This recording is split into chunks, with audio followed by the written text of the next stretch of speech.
Good evening, ladies and gentlemen out there in YouTube land. I'm Deleted Themes, human being, American, and YouTube Ronin. I'd like to welcome you to tonight's episode of Reserved Seats. Already in the chat, Faithful Blue Wrench, channel member, the Bird Woman of YouTube. Watch out for her channel, Fluff Chick Productions. It's kind of cleary. The tired midnight blogger himself. Last week's guest, Curtis Selby.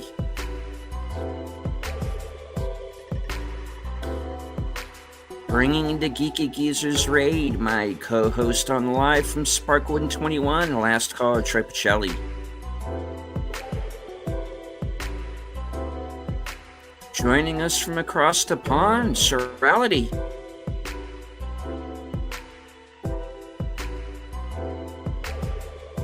Applause to our resident Klingon, Mark Mounikoff.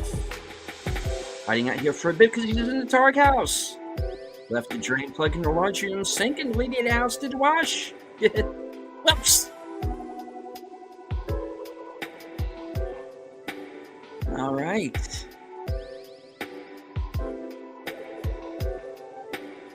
My guest is waiting patiently backstage. So without any further ado, I am going to bring him on. Ladies and gentlemen, Joe's Atmosphere. Good How evening, we doing? sir. It's good to see you. How you doing? Doing pretty well. Fairly partly cloudy. How about yourself? Oh, I'm doing good, man. A lot of work going on over here. A lot of work. Indeed. Remodeling the house right now. My mother's fixing to move back in with us here in a couple of weeks. So getting a lot of work done on the weekend, you know.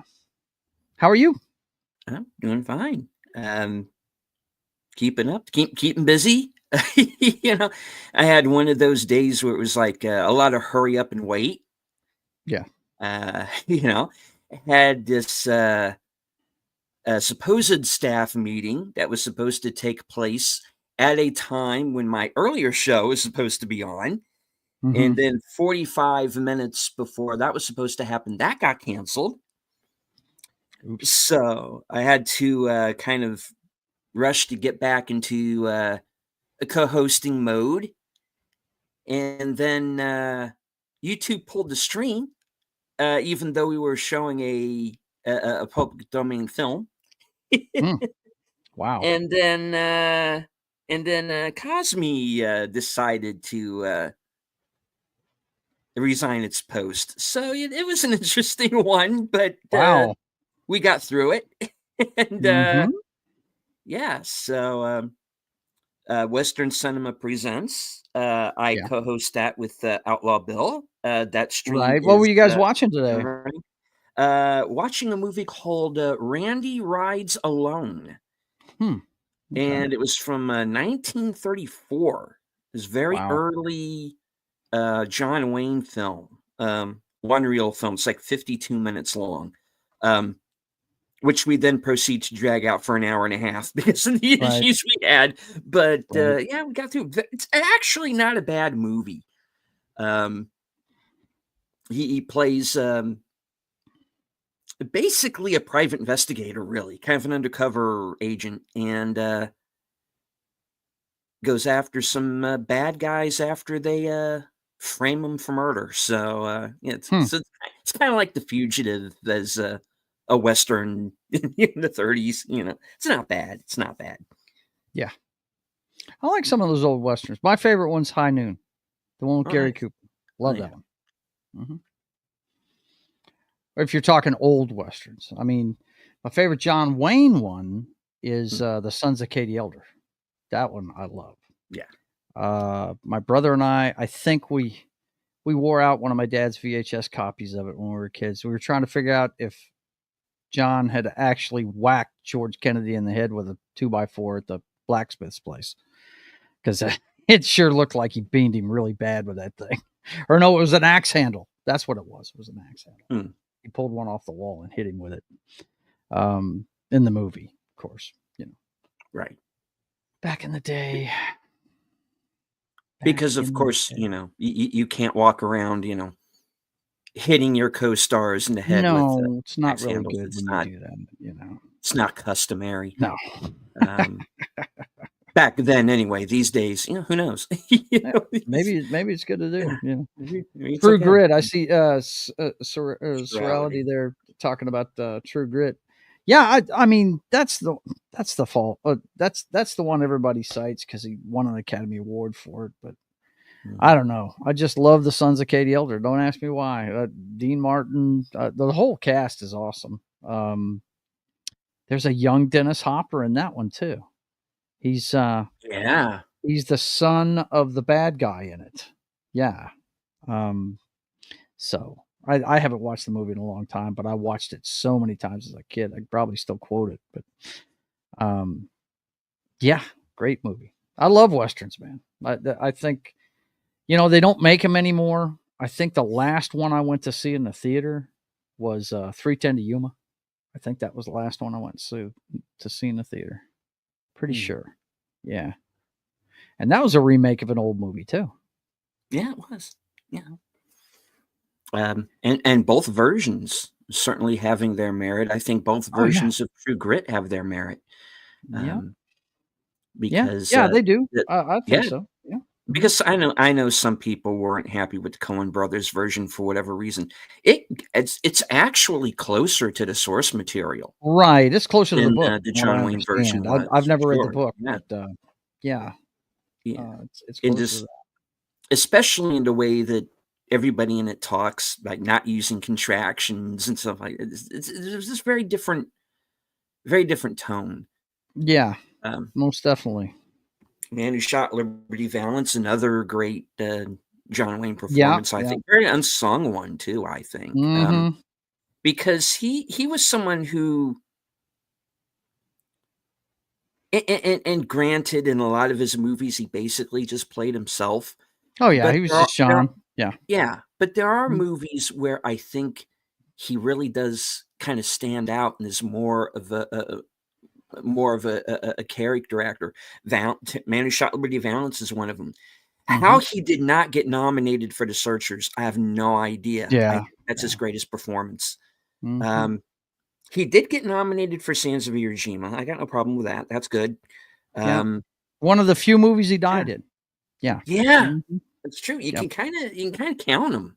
He doesn't die very. Yeah, it's only like 2 or 3. I mean, it's suggested that he dies at the end of the Shootist, but you don't see it. He dies in The Cowboys. And he dies in Sands of Iwo Jima. Those are the only. I can't think of another one that he dies in. Wake of the Red Witch. Okay. He dies in Never that. seen it. There were some like early westerns he did, like right at the beginning, where he played like he was basically just extras there, kind of there to get killed, you know. So there were a few kind of early on like that. There was another one. I keep wanting to say it was Flying Tigers, but it might have been something else. There were a couple of those World War II movies I know he does die in. Andy Masterson says, "Reap the Wild Wind." See, the Shootist, you don't see him die, but it's suggested he's dying. He's dying of cancer in the movie. So but he didn't die in many of them. I guess The Cowboys is the one everybody remembers because his death is the whole thing that does the whole revenge thing with the kids and everything. So yeah. That's a great movie, by the way. Bruce Dern. I'll never forget that movie. I'll never forget him in that movie. He was the most evil son of a bitch. I swear. He actually recalls the back and forth between him and Wayne when they were filming that scene. He says Wayne says to him, "You know they're going to hate you for this, right?" He says, "Yeah, but in Berkeley they'll love me." Right. You know. So. Yeah, well, I guess the Alamo, that is another one. And hello to Andy Masterson. It's good to see you. I don't think I've ever seen the Alamo. I don't think I've ever seen that one. No, I actually saw that kind of recently. It's not a great movie, honestly. Yeah. It's too well. I don't want to say that it's a problem because it's too long. Because every movie's as long as it needs to be, Right. but it is too long. Kind of meanders. And so you guys do remember this is about the Alamo, right? You Right. know, it kind of goes off on tangents. Yeah. Like he's Davy Crockett in that one. Yeah, he does. You do see him go down in that, but Mhm. yeah, that was another one. Mhm. I do want to say hello to FKC 2005, aka Tim. Says I don't count Mm. it as a historical film. I wouldn't either. Like I said, Mhm. it goes on tangents. Yeah. Um, don't hit anyone with an axe handle unless it's Klaus Kinski. I There think you you go. better make sure you get him before. How Werner Herzog didn't kill him, I have no idea. Because I know there was like one of the movies they did together where like there were people on the crew who are offering to kill Kinski for him. Oh man. That's Wow. how Okay. hardcore it got. Yeah. Um, but they did some crazy ass movies though. When I was very young, that's when I first became familiar with both of them, and that's when Fitzcarraldo was on cable. It was kind of on a heavy rotation on cable, and that's the movie where they're trying to pull the boat up the mountain. Never seen it. Don't Yeah, know anything about these guys you're talking about right now. yeah, and, Yep. okay, Well, I mean, yeah, but you know it's who just they are, though, yeah. yeah, I've heard of him. I Sure. just and I've probably seen. Okay, I'm looking at Klaus now, and yeah, I've seen him in films Yeah, before. Yep. he was No. the yeah, Nosferatu, Yeah. 1979 version, he did that, yeah, yeah, he was definitely he was crazy. I think, like, legit crazy Yeah, and played crazy pretty well. based on what Yeah. I've heard, so, Mhm. yeah, I can kinda I see just that. saw me and we were talking pregame guys, and I was telling him how I don't get to see horror movies very much anymore. Mm, And I did drag the guy I go see horror movies with now is the guy that I buy my comic books from. He and I went to school together, graduated high school together, and we love John Carpenter. We'll get together every couple of years and just watch John Carpenter movies all night. mhm. And we used to love watching horror movies as kids. And I took him to go see Nosferatu because I knew he wasn't going to be able to go with his son and his wife and everything. And we enjoyed the heck out of it, man. We really did. That was the last horror movie I saw in the theater. Was that one? It was pretty good. Mhm. I think Well, that's funny that Klaus Kinski played him in the '70s version of it. That's pretty wild. Yeah, yeah. that's nuts. That guy is. And your essence says, I hear the new Snow White is a horror. Yeah. Well, I mean, Yeah. I'm hearing a lot Well, of things about it, but I'm not seeing it. That's for sure. I well, just I am going to be finding out soon enough because, did you lose a bet or something? in a manner of speaking, Yeah. what happened was I was on another show and I said I would see it if I got 10 or more super chats during my next show. Oh well, there you go. Yeah. The people And spoke, and you have to go now. Yeah. Okay. and Gotcha. thanks to uh Tim over here, turncoat, turncoat,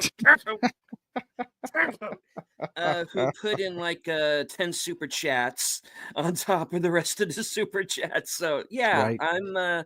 I am now going to watch and review Snow fucking White. Okay. All Okay. right. So that's where we are. Yeah, I hear you. I hear you. Look, we've got a guy on my show that I do on Wednesdays. His name's Knock. Anybody that Mhm. watches that show knows who I'm talking about. And look, the more they bash something in the media before it even comes out, the more he wants to go see it just to see if they're right or wrong. And Mhm. he went and bit the bullet for us and came back with a review of it and everything. And he's a little bit more open minded And he said it was all right. He didn't say it was the greatest movie ever, but he did agree with one thing that most critics are saying, and that's that Gal Gadot is not good in the movie. So there you go. That's what I heard this week by somebody that I trust. So there you go. That's what I've heard. But I just, first of all, the original's a classic. There's certain things I just don't think need to be remade. You know, I think the first one that I really cringed and said, "Why are you doing this?" was when they remade Point Break. One of the best movies I've ever seen. You know, Patrick Swayze at the height of his powers with Keanu Reeves when he was first getting started. You know, you had Gary Busey, who hadn't been in the car wreck yet. He was still a working actor, you know, and hadn't lost his mind yet. Well, I mean, depends on who you talk to, but it was a fantastic movie. And when I heard they were remaking it, I was like, why? There's no reason to remake that movie. And then ever since the turn of the century, that's all they've been doing is remaking movies. And I'm like, dude, come up with something original. Come on, man. What is this? You know? They're risk adverse. That's the problem. They're risk adverse. And yes, they I know. won't take a chance on anything Yep. Original. And if there is anything original, they won't market it. Yeah. I do want to say hello to a couple of people who've joined us here in the chat. My partner in crime, the toxic gunslinger himself, the man who cannot be killed, Outlaw Bill. All right. I also want to say hello to Anime Night 1992. Good to see you, sir. Sorality praising Clive Barker. Awesome indeed. Yeah. Oh yeah. The Great and Secret Show, fantastic book. Yeah, he was definitely the man there for a while. The Books of Blood, I like those quite a bit. The first book I think I read of him, I'll have to look it up, but I think it's called The Game. It's the one about the guy. It opens with a dude playing a card game with the devil, and then you go to the future, and it's most of the story is told through the eyes of a I don't want to say he's a private investigator, but he's like a gun for hire kind of guy, and a rich dude has hired him to protect him, and turns out it's, you know, well, I don't want to ruin the book if somebody wants to read it, but that's the premise. And look, if you think that guy's movies are crazy, you should read his books. It's nightmare fuel. The shit he writes, it's crazy, man. Wow. Oof. Like I remember, I am blanking out on the title of I think it's like Mr. Be Gone or something like that. And the opening pages it's like the opening line is like, burn this book. That page just says, burn this book. Whatever you do not read past this page. So of course, naturally, you turn to pages. No, I'm warning you right now. Please burn this book. Don't read the rest. And then you go to the third page and you're like, all right, asshole. All right. I'll tell you the story, you know. Right. I thought that was a good opening. Yeah. Yeah. Well, I just remember when I bought that book, you know, my mother is from Maine, and they're all huge Stephen King fans up there. And I've liked some of his stuff. Some of it I haven't liked. Yeah. But I remember on the back of the book, it said, it was a quote. It said, "I have seen the future of horror, and his name is Clive Barker." And it was a quote by Stephen King.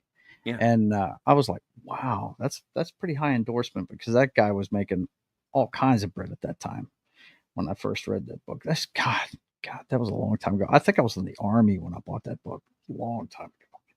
It was before he made Hellraiser, you know. And guy's very talented. I dig his movies. I dig his aesthetic. I think Lord of Illusions is one movie that I really dig of his that doesn't get enough credit, if you ask me. And Nightbreed is another one that's pretty cool, you know. And you get to see. I just wanted to know what it was like to be on that set making that movie with David Cronenberg a Oh, director playing a psycho killer in it. You know what I mean? yeah. That must have been fun for him because he's usually behind the camera, right? I thought that Mhm. was cool. But, Like, I remember, a story I heard about, Nightbreed where the studio people were kind of on his back, says, if you're not careful, you're gonna make the monsters look like the heroes." I'm like, "That was they are the kind of the heroes. idea." Hello, that was the whole Oh, idea of the movie. yeah. Yeah, Like, they have a purpose. There's a purpose for them. They're the yeah. monsters under the bed. They're the monster in the closet. They're the ones that the parents have to shield their children from and all that stuff. Mhm. And it was a great idea, I thought, man. And I tell you, the guy that starred in that movie, I only saw him in a few things, Mhm. but uh, his career didn't last long. It No, he seemed to kinda me. wound up doing a lot of straight to video stuff, Craig Sheffer. Yeah, Yeah. and you know what? The guy that plays Booth on Bones or that SEAL Team show, or Yeah. he was Angel, right? Yeah, they look I've like they always could be thought those brothers. guys could be twins. You know what I Yeah. mean? That they really resemble each other a lot. But he was in a movie that I've always dug just because of the lore of it. And real quick, let me tell you what I'm talking about.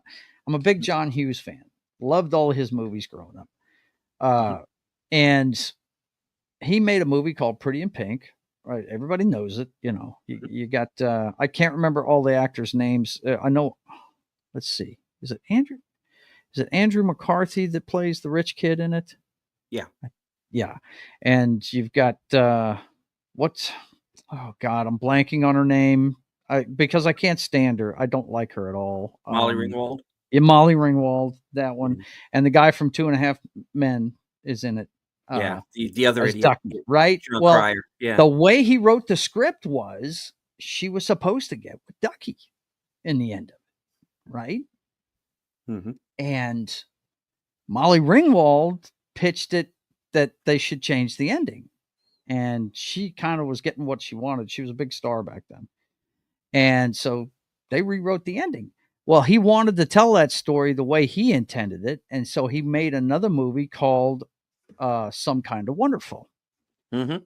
And it's the better movie in my eyes. I think, Yeah, but I I'm think kind so of I'm too. kind of Yeah. biased because Eric Stoltz is an artist in it. And he draws portraits, and that's what I do. So I kind of related with that. But he gender bent it. He made it. In Pretty in Pink, it's one girl, two guys. It's one guy, two girls in the other one, and he ended it the way he wanted to end it. And he was the guy from Nightbreed. Like I said, I space on his name all the time, Mhm. but he was the heavy in that movie. He was the rich kid that Yeah. wanted control of the girl that he was after in it. Yeah, but that's the only two movies I remember him being in. I just didn't see Yeah, much else out of that guy. he wound up just doing a lot of stuff that went straight to video for some reason, Yeah, and that yeah. I guess it happens, man. Sometimes you see these guys, you think they're gonna have. I tell you, the guy that I always thought when I first saw him in Pump Up the Volume. You know who I'm talking about. I Christian always thought, Slater? yeah, Christian Yeah, Slater. I know. I thought Yeah. for sure. Well, actually, that's not the first movie I saw him in. The first one I saw him in was Legend of Billie Jean. Yeah. He was the crazy brother that got her in trouble, right? Mhm. But I always thought he was going to be the next Jack Nicholson, man. He had that kind of vibe to him. You know what I mean? Mhm. And he was well on his way. I mean, Broken Arrow was a huge hit. Him and John Travolta, and then he just disappeared. And I'll have to do some research on here. Oh, no, I watched a lot of Joe Blow's stuff, he's and I got to find out where he went. he did a lot of stuff. He did some TV Yeah, I've seen some. and, Yeah, because he did with the one that I hate to say comeback because to me, he never really left, no, he was, didn't.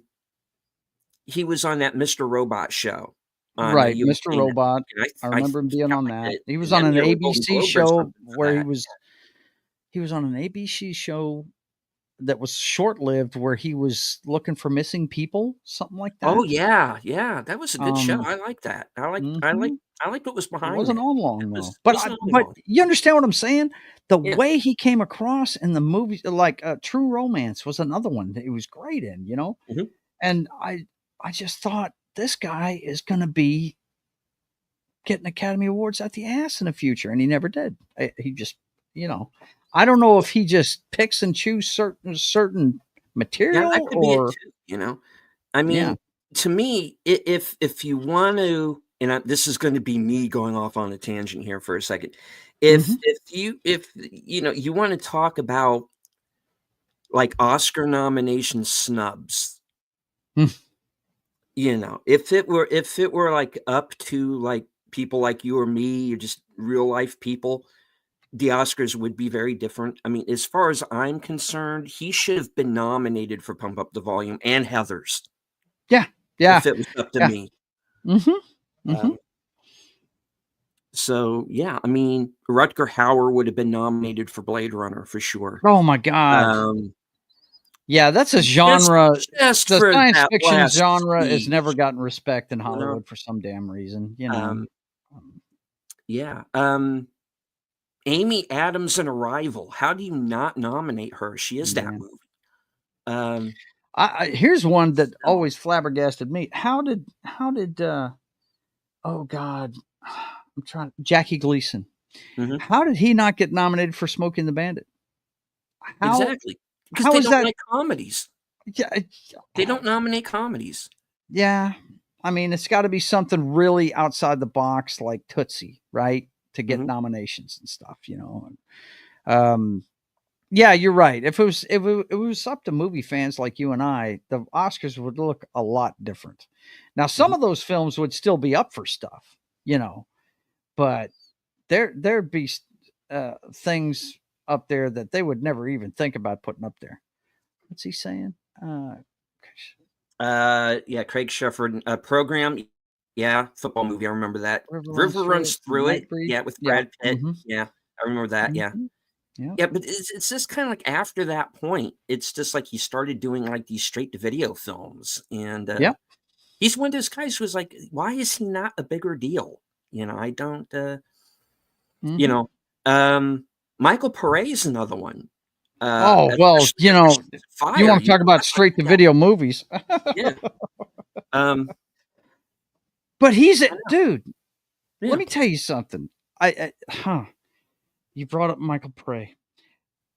You know, you're right. He looked like they tried to make him happen. It just didn't happen. mm, But my favorite movie I've ever seen with him is a Walter Hill flick called Streets of Fire. yeah, I And love that movie, it's the yeah. movie that just made me fall in love with my gosh, it's been a long day and I'm tired and I can't remember people's names.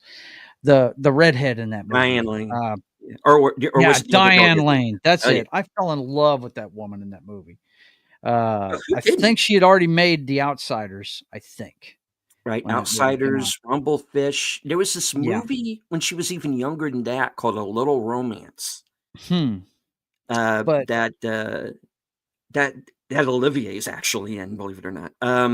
And she has, like, this she, like, goes off to France with her family and meets this, like, French kid, and they, like, take off and kinda run off together, and the parents gotta round them up, you know? yeah. Chasing through the Yeah. cities, kind of, yeah. Yeah. Well, Uh, that movie Streets of Fire that I'm talking about that oh, Walter yeah. Hill made. Now, if you guys, I'm sure fans of your channel know a lot about different directors, and Walter Hill's one of the greatest action movie directors ever. I used to go see the Warriors every third week. The rotation was the Warriors, uh, Rocky Horror Picture Show, and Heavy Metal. These were the midnight movie regular movies that we had to choose from, you know, on Friday and Saturday nights as kids, and that's the ones that we used to go see all the time. But he wanted to make a trilogy of films. Streets of Fire Mhm. was just supposed to be the first chapter of a trilogy of stuff that Yeah. he wanted to do. And it just, for some reason, that movie, even though it had, I mean, the soundtrack had the blasters on it. Ry Cooder, friggin' Stevie Nicks. The main music that was sung by Diane Lane. Well, it wasn't sung by Diane Lane, but the stuff that her band in the movie sings is done by the guy that wrote all of Meatloaf's music. Jim Steinman. It's fantastic stuff, and it had a top 10. Might have gone to number 1. I Can Dream About You by Dan Hartman. I think went to number 1 on the charts. I think so. Yeah. That's the one that the boy band that they meet on the bus was singing, and just great stuff if you're into music, and plus we got to see William Dafoe in one of his earliest movies when nobody knew who he was. That was the first movie I remember seeing him in. Yeah. And it's just such a great movie. That's one of those drop the remote movies for me. Yeah. And Bill Paxton of all people is the bartender in it. Yeah. Yeah.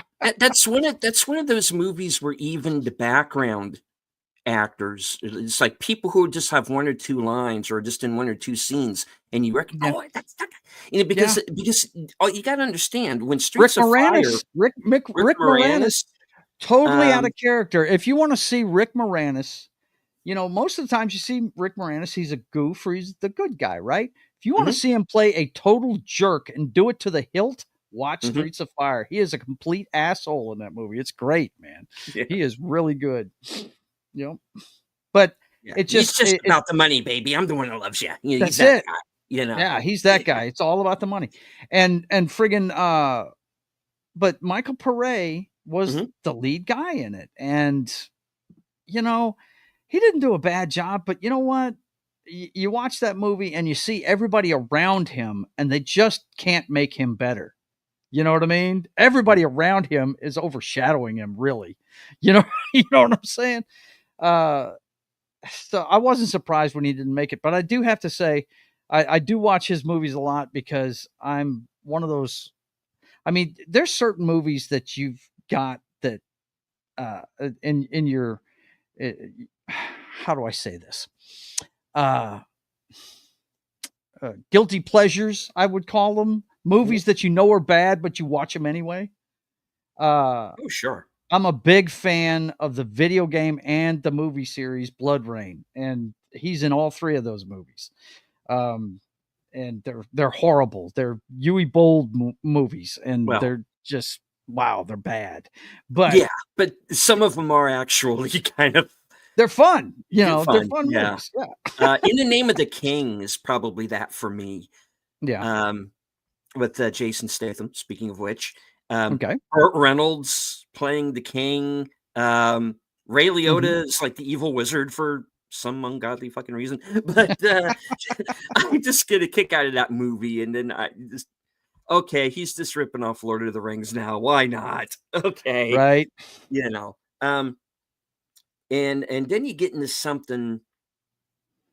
Then when you get to movies like Rampage. Yeah. Ooh, that movie is dark. Because that movie is like the worst nightmare because we're living in a world where somebody could actually pull something like that off. Mm-hmm. Yeah. And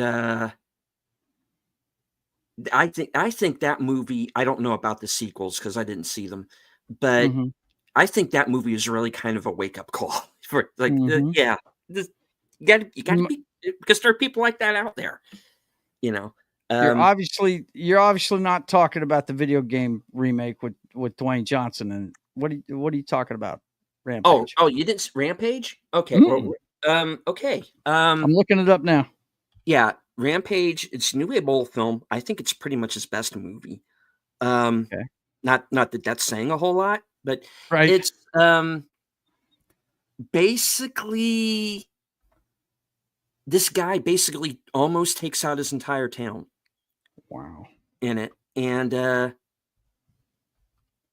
as basically he kind of is doing it as like a cover up for a robbery, and he pulls off all these other. I got you. I'm looking at it now. It gets really. Ugh. Yeah. I got you. I'm not really. I'm doing a terrible job describing it. Anyway, it looks like he basically he takes out half the town to cover up that he's doing this bank robbery, makes everybody think he burns the money, and there's this whole Mhm. weird back and forth, and really it's just Says here, yeah. a man with a thirst for revenge builds a full body armor of Kevlar and goes on a killing spree. Well, I don't know about the Wow. revenge part, but, Yeah. because well, But the he's Kevlar armor he's that if you remember, yeah. there was a bank robbery that happened in Los Angeles. Mhm. Um, a few, I want to say it was just before the turn of the century, and those Mhm. guys were wearing Kevlar head to toe. It took snipers taking headshots at them to take them Yeah, down. Do that's you what I'm remember that talking about in the shootout in film. L.A.? Oh my God, Yeah, yeah. and I Mhm. have to think that that movie was made partially because of that, Right. because, because Rampage is like, what if those guys had gotten away with it? Yeah. And, oh, Gotcha. while they were at it, they took out half the city. Hmm. That's Wow. kind of what Rampage is about. And, Wow. like I said, the sequels, I don't know about because I think he eventually works his way up to trying to take out elected officials, let's say. Oh, wow. Really? So, yeah, Oh, so they just amp it up to he's 11 every time they he make a yeah, remake of it. he Okay, is gotcha. a Yeah. mad at the world kinda guy. Gotcha. And, yeah, but, He's the what do we say? Let me think. He's the flip side of Falling Down, right? The guy in Falling Down that was trying to yeah, keep it together the whole time. he's trying to keep it together, Yeah. and, Mhm. this guy is not together. Not. Right? Yeah, let He's just me letting it let all me get see. to him. I might actually have it here. Let me turn on my camera. Hello, Mhm. folks.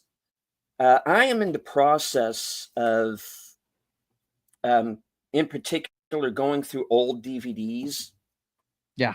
I'm about to do and, that too. Like I said, we're because remodeling the house for mom getting here, and I'm going through a lot of closets, and I found a lot of movies. So, oh, yeah, as have I, mhm. and, this is Rampage, Got it. Yep. and, Mhm. that's the back end. I don't know if anybody can see that, Yeah. and, but basically let me cut off that light. Sure. Um, sorry, folks. As I move freely about the cabin. Hi, still professional show here. Anyway, You know it, man. Live TV, so baby. yeah, live TV. So yeah, basically what it is I have a lot of DVDs, and I've noticed that I've had so many through the years that sometimes I forget what I have and what I don't. Mhm. So I've like doubled and in a couple of cases tripled up on like the same thing. So I'm Yeah. trying I've to done that read before. those out first, Mhm. and then I'm going to go to really going through and deciding what I want to keep because now it's become like a space issue. Ah, So I yeah. have to Gotcha. figure out what I'm going to do. And I don't, and as much as I would love to, I don't want my house to look like a video store. No. So Look, I have to, yeah. my dad has video, he has DVDs in every closet in his house. And when he's trying to find a Mhm. movie to show me, he has to go through 3 different closets just to find it. I mean, yeah, you don't want that to happen. I've quit. I buy things very rarely now. It's either old movies. There's very few new movies coming out that I buy. I think the last one I bought is because my wife liked it. I think the last one I bought was one of the Marvel movies. I think it was in the Mouth of Madness or whatever. No, whatever it is. Multiverse of Madness? Multiverse of Madness. Yeah, that's it. Really? The Doctor Strange movie. She's a fan of Doctor Strange and anything magical, and she dug that movie, so I bought it for her for Christmas. Um, Had to take her to see it in the theater too. I didn't plan on going to see it, but she just had to go. So, you know, but I buy very rarely now. I think no, I take that back. The last one I bought was Top Gun Maverick. That was it. Oh I yeah, bought that that's a one on good one. Blu-ray. Yeah, Yep. that's worth it. All Yeah. right. I don't want to ignore the chat because some people have joined Absolutely. us. Anime Night talking about Point Break. Yeah, that movie didn't need to be remade. County Patrick was king. Yeah. Did not need to be remade. Nope. Connie Clary going, you definitely put your foot in your mouth on the back. Yeah, Yeah, you did. I hoisted myself on my own petard, so to speak. Hello to John Doe Juggalo. Good to see you, sir. DJ Ronnie G. Real Wade Nation Gaming Clips has joined us, and he's having some weather issues out there. Had a close call with a tornado warning, but know some people affected by it. Well, stay safe, man. Yeah, for sure. Indeed. Those are nothing to mess with. Tommy and the Guinea Pig Collective. Good to see you, sir. DJ Ronnie G says that when I first subbed to this channel, I thought it was going to be all about showing deleted scenes from DVDs. Actually, the reason why I lowercase it, you would be surprised how many channels on YouTube are called deleted scenes. Really? I kind of had to do some finagling. Gymnastics. Yeah. So, yeah. So it's kind of confusing. So that's one of the reasons why I did the rebrand and made sure that I had like an avatar like this that was distinctive. And thank you once again to Fletcher Williams for putting this. This actually is a picture of me, and he just took this anime character and just put it over. Very cool photo. So yeah, it's very cool. Yep. Tommy and the Guinea Pig Collective. Streaming services are killing themselves with overpriced services. Look at the numbers; they're all down. Turning Apple by far is in the most trouble. Well, I mean, one of the Apple's not easily accessible. That's another thing too. It's the cheapest one. And it is the cheapest one. What's funny is, guys, the production value of the shows that are on Apple is through the roof. It's, you know, if you watch them, the only thing that comes close to me is the HBO shows. Apple puts a lot into their production. I highly recommend See. I keep hearing about Silo. I want to watch that one. For All Mankind's another one I hear about a lot. I've watched Foundation on there, and I enjoyed it, but I've heard people that have read the book didn't like it. But I enjoyed it, and I've never read that book, so I know what it is. I know what Foundation is, and I know it heavily influenced a lot of sci-fi. But when it comes to streaming, I mean, oh my God, if you really want to know my thoughts on streaming, this is Hollywood shooting themselves in the foot, is what it is. It's silly. They need to be doing physical media and stuff like that, and then putting stuff on these streaming services a couple of years after they've made all their money off of it. But they've decided to go all in with this streaming stuff, thinking they're going to make gajillions of dollars, and a lot of these streaming services are in trouble. And you're right, Apple is not easily accessible, and some of their shows are good, but nothing is really, I mean, in streaming right now, I'll tell you the one I'm watching all the time. Me and my wife watched it tonight.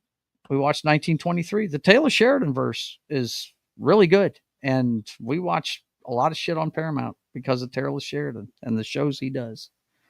You know, that's what we're watching these days. But yeah, the whole streaming thing is really cutting Hollywood's knees out from under them. It really is. John Doe Juggalo says Shrinking is good. Yeah, I think that was I think Harrison Ford was in that as well.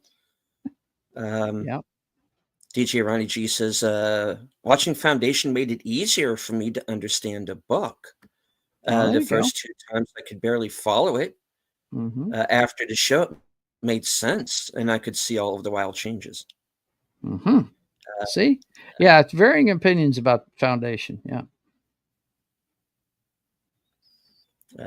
John Joe Juggler saying, so many of my friends are coming back to physical media. They're not liking the price hikes of streaming. Well, for me, I never really left physical media, obviously. I mean, my God, look at my house. But Mm-hmm. I really didn't get into. Well, I didn't really get into streaming until later on for 2 reasons. First off, because I lived with my dad, I was basically his caretaker the last few years. Mm-hmm. And I think he just assumed streaming was pay-per-view. So he just stayed away from it because he didn't want to have to, because on streaming sometimes you do have to rent the movie, but a lot of it's free. He thought you had to pay for all of it. Mm. So he didn't want to touch it. It wasn't his thing. Yeah.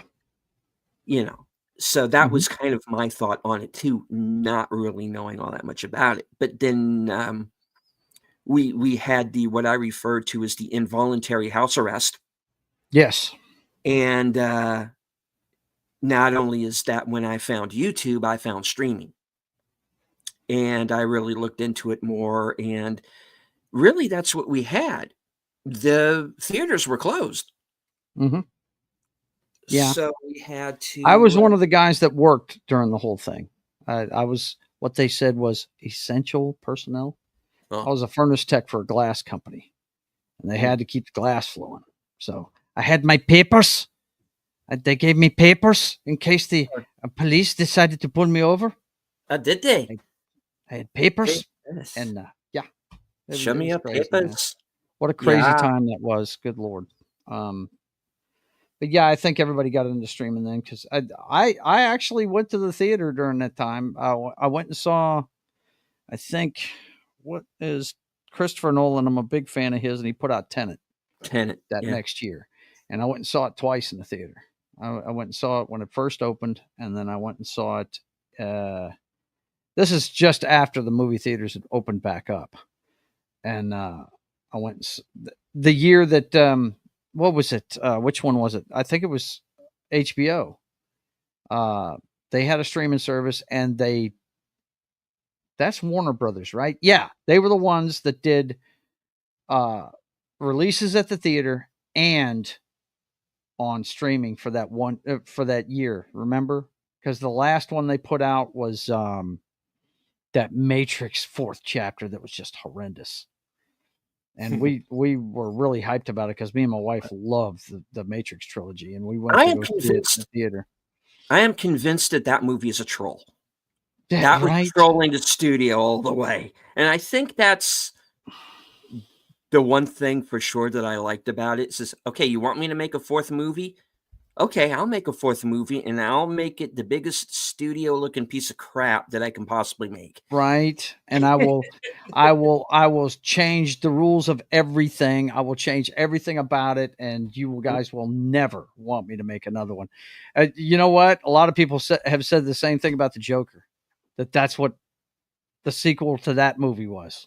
It may have been. You want me to make another one? Okay, fine. I'm going to make a musical, and I'm going to make it horrible, and I'm going to piss everybody off. Yeah. Right? Jeez. Yeah. I could see where you could think that was a troll. But yeah, the streaming thing, that's when it took off, but I still, for the life of me, don't understand why they're putting stuff on streaming 45 days. I mean, I think we're close to the same age. When I was young, I mean, my favorite movie going experience was going to see Return of the Jedi. And outside of that theater, this is back when you couldn't pre-order tickets, none of that shit. You had to be there. Mm-hmm. I'm up there at 6:30 in the morning in front of this theater with 80 people already in line for a 2:00 show. First show was at 2:00, right? And there's a guy with a VHS and a TV setup, and he's showing Empire Strikes Back on what's clearly a bootleg tape. It's horrible quality because it wasn't released at that time, guys. You couldn't see it on VHS back then. It took a good 2 or 3 years for movies to come out on VHS back then. Yeah. They kept them in theaters for a year.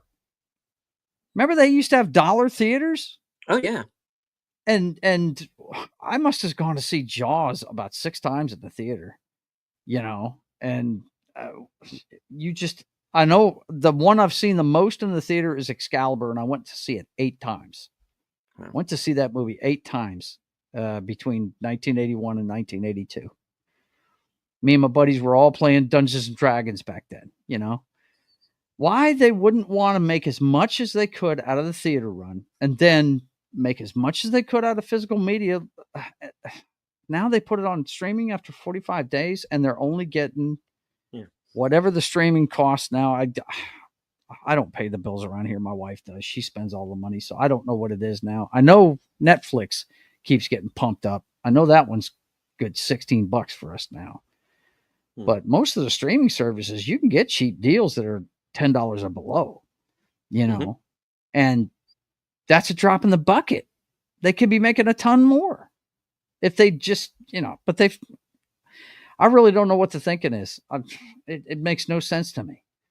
Makes no sense at all. Or maybe they understand that they're going to keep pumping out crap and this is the only way they can make money off of it. Maybe that's what it is. I don't know. I have no clue. There's no, I've said this before, there's no reverence for movies anymore. You don't have, the ETs that play for a year. You don't have the midnight showings of like Rocky Horror Picture Show or Evil Dead or anything like that. Going to the movies in those days was an event. It was. I was just going to use that same lingo. It was an event. It really was. They put everything into it. And I'm not, now look, when we're talking about this, we're talking about the guys at the top that make the decisions to make this stuff. Everybody that works in movies, let me tell you, they're hardworking people. My daughter did it for a long time. And she's picking and choosing what she works on now, but the people that make these things, the people that you see in the credits, they're hardworking folks. I'm not saying anything about them. I'm talking about the minds that come up with this stuff. They are mailing it in. And you can't tell me that half of what we're seeing come out now isn't being friggin' generated by AI and they're just fleshing it out, because some of these are just stupid looking things, but hey, every once in a while you get one like Top Gun Maverick that knocks it out of the park, Yeah. And that's why I'm going to keep going. I'm always going to go to the theater. I'm always going to go. As long as those theaters are open, I'm going. I'm going to support going to the theater to see what you want to see. I just haven't wanted to go see Snow White or Mufasa. I'm tired of these live action remakes. And by the way, guys, if they're CGI in them, they're animated them. So you're really not seeing a live action thing anyway. Serality with a question. And Joe, I'll let you answer this one first. What's your first cinematic experience? My first cinematic experience,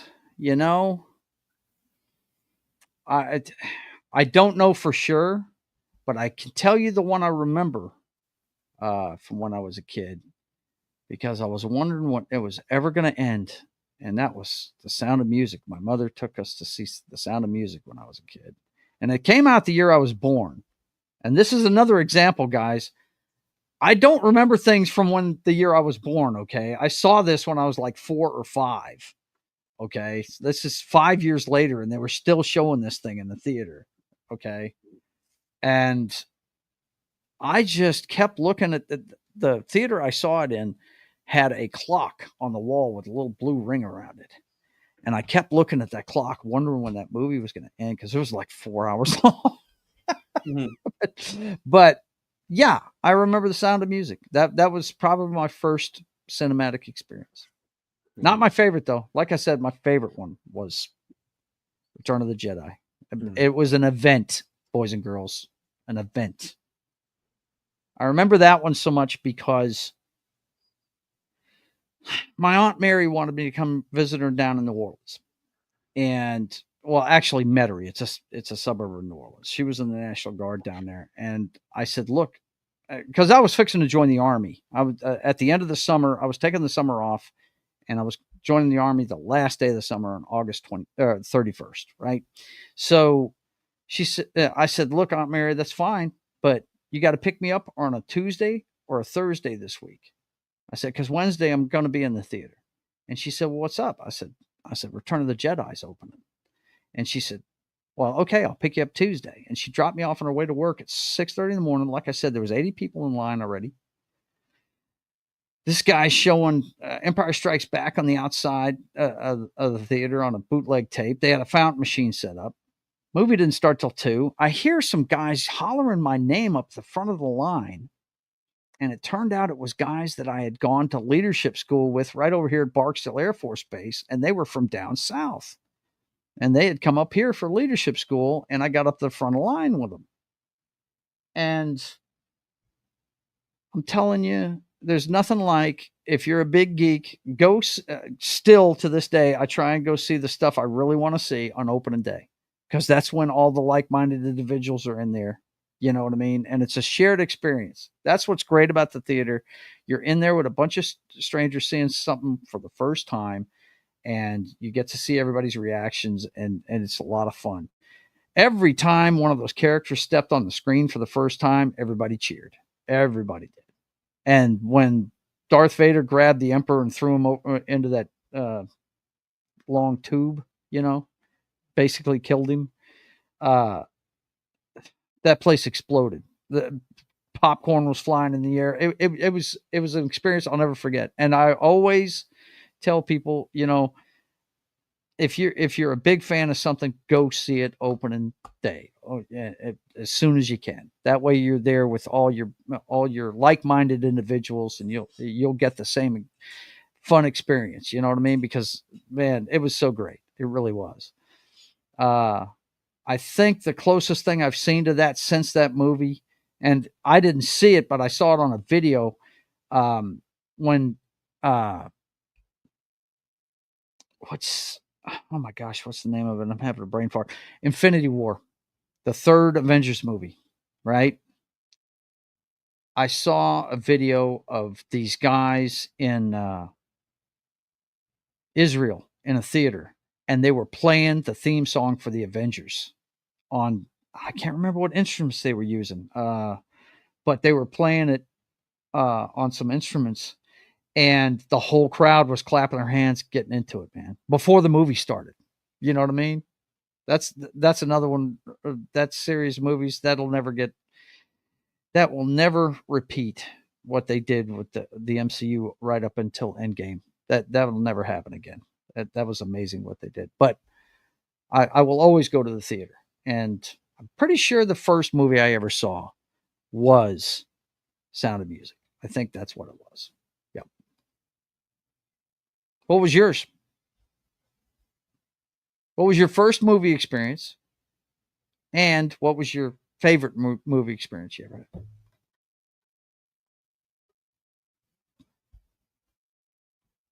You still with me? Or did you mute yourself? Uh-oh. Yeah, I muted myself. Sorry. Okay. Yeah. I was about to say, I put him to sleep, folks. Oh, my God. Oh, no. Okay. Anyway, right. All right. So this is kind of a two-part question then. Yeah. The first movie I ever was taken to, Murder on the Orient Express. Really? 1974. Very cool. Albert Finney as Hercule Poirot. And it was kind of a last-minute thing because I guess the sitter flaked out or something. So my parents ended up taking me, and it was a drive-in. Mm-hmm. Yeah, remember those folks, drive-ins? Oh, yeah. Although I understand I pretty much spent most of my time looking out the window at the couple next to us. Is like this annoying little Kilroy was here. So, if you were at the North 52 Cinema sometime around the summer of 1974, sorry, I blocked you, dude. Because I was too busy looking at the couple in the next car.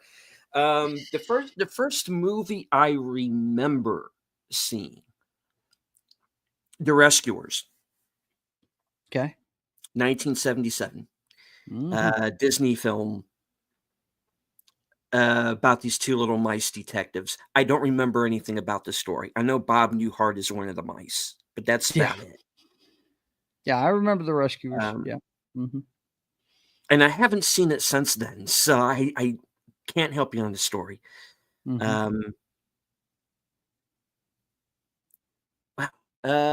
Favorite movie theater experiences. Well, Return of the Jedi for me is definitely up there.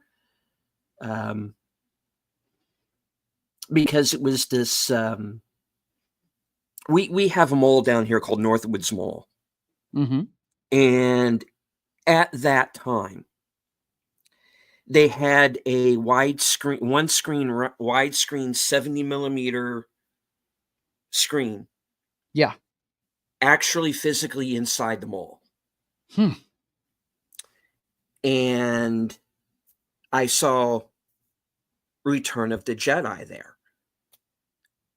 And just the crowd, like you were saying, the crowd reacting to everything that is happening. Yeah. And that was great. That was a trilogy done right. I mean, I might have certain reservations about parts of it now, but 1974, no, I was, I was born in 73, so I was like a year or less old the first time I went to the movies. Rather apt. Nothing new on Deleted muting himself. I know. I miss drive-in, so do I. My favorite birthday experience was at a drive-in. My dad took me and my friends, and we brought all of our Star Wars toys with us, and we acted out every minute of Star Wars. I was 12 years old. Yeah. It was cool. Yeah.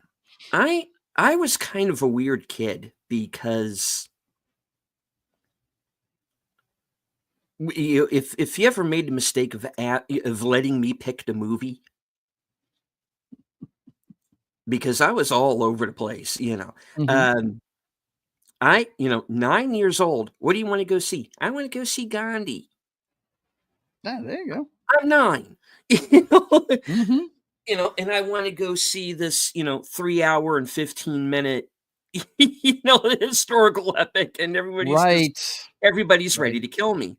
But yeah, so I went to go see Gandhi in Amadeus in The Right Stuff. And the Right Stuff's kind of a funny story because at that time there was a movie theater called the Terrace. And those were the kind of movies they would show. Like they would show Amadeus and The Right Stuff, and it was that kind of a theater. Again, another widescreen theater. And John Glenn was running for president at that time. Wow. And I don't remember that. A lot of people thought this was going to be a let's get John Glenn elected film. And a lot of people ignored it,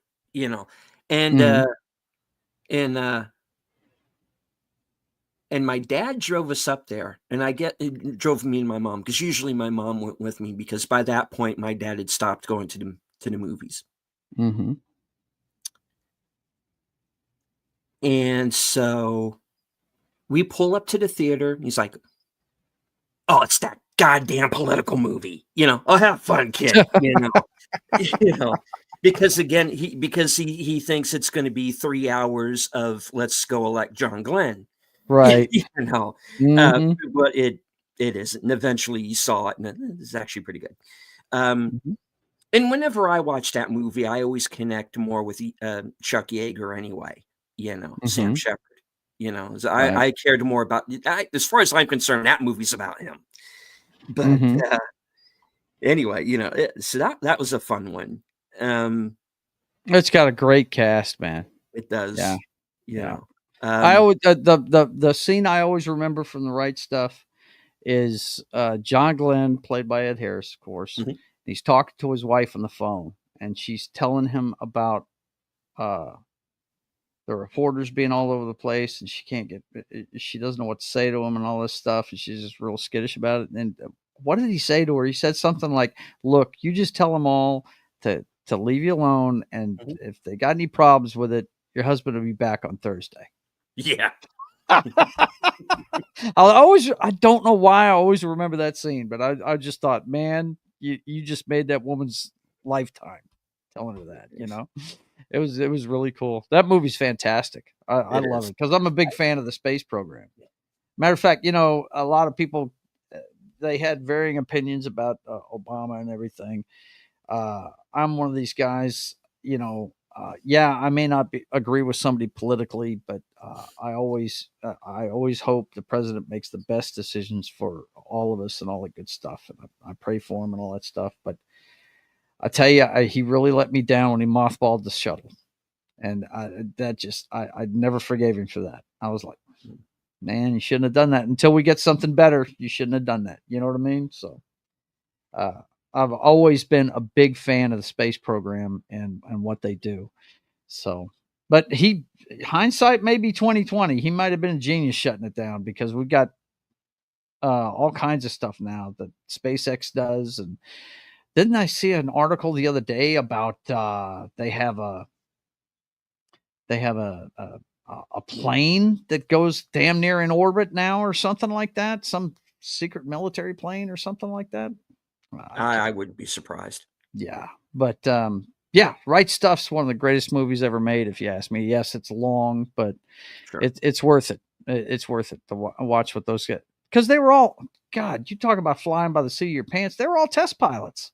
Mhm. Every one of these guys was crazy. Oh, you yeah. know, uh, that's who they picked to go up in space because they knew they'd been under pressure. Test flying planes for most of their lives. So yeah. And they have the whole scene of, the two guys that NASA sends to go out and essentially interview the pilots, Right. and, it's Jeff Goldblum and Harry Shearer. Mhm. Yeah. And, so they're going from place to place interviewing all these pilots, and, they get to Shepard, Scott Glenn, and he's on a ship, Mhm. and they're seasick and trying to talk to him. Yep. He's all this, sounds dangerous. And they're like, oh, oh, oh, yeah, very dangerous. As they're up chucking off the side of the boat. And he says, Right. count me in. Yep. I'm typing to Serenity, but I have to agree with him. Capricorn One is a great movie. It really is. We actually did that one on that 70s Rock Fans channel not too long ago. That's one of my favorite flicks. It really is.